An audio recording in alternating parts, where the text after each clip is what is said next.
காவிரி விவகாரத்தில் முதலமைச்சர் ஜெயலலிதாவின் நடவடிக்கை வரவேற்கத்தக்கது என்று குறிப்பிட்ட இந்திய கம்யூனிஸ்ட் மாநில செயலாளர் முத்தரசன் உள்ளாட்சித் தேர்தலில் கூட்டணி நிலைப்பாடும் குறித்தும் விளக்கம் அளித்தார்.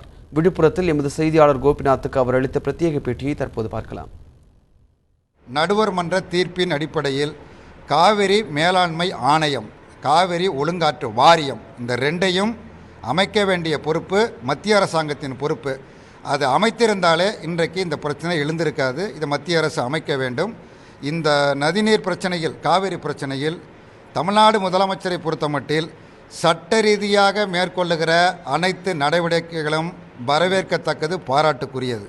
அதே நேரத்தில் தமிழக அரசியல் கட்சிகள், விவசாய சங்கங்கள் அனைத்தையும் ஒருங்கிணைத்து ஒன்றுபட்ட குரலாக எழுப்பதற்குள்ள முயற்சியை முதலமைச்சர் மேற்கொள்ள வேண்டும்.